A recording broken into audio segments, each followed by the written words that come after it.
the Lord, the new Moses, sits on the mountain of his teaching, and in the sermon that has come down to us as the Sermon on the Mount, he indicates how the law he is giving is not a dismantling or an abolishing at all of what is there, but its fulfillment. Hence we have going further and not limiting.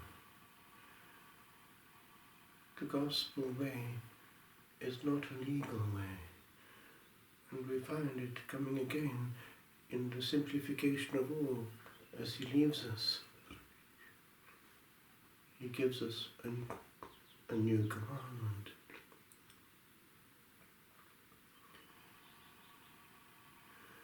But in the Sermon on the Mount we have this repeated saying, "You have heard it said," of those of old time, and then he gives what is coming through from the Torah. And he adds, "But I say to you." And so it is that we find that there can be elements of murder and adultery in patterns of behavior that reflect an angry soul, an impure soul. The standard is very high. Insulting one of the brethren is grave. It will be well to bear that in mind as we come to the altar of our God. For the Lord does say, "Leave there your gift at the altar and be reconciled first with your brother, and then come." If we are coming to pray and we carry a grudge, there is still unfinished business.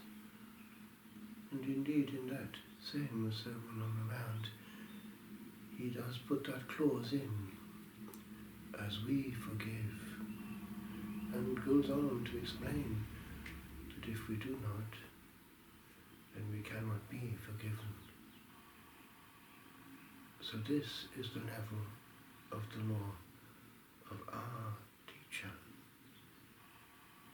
Nothing escapes the gaze. It is well to remember that in our liturgy and our external praise. For as another passage we have this instruction that the Father seeks true worshippers, and those who worship him must worship him in spirit and in truth. Moreover, the irony of people going to church and then exploding outside, even perhaps at the driving wheel as they go from church, is not seen for what it is. Delicacy, awareness, nothing escapes his gaze. Lent is a time for applying the new law of the gospel.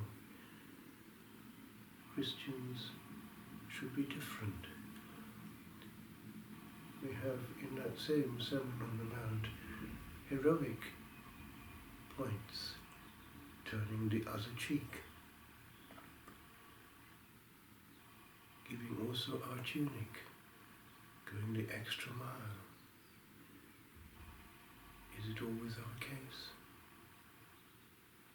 We hurt each other and do not realize that we have not yet begun. We are too much like other people. If we are accused of being Christians, is there enough evidence for our conviction?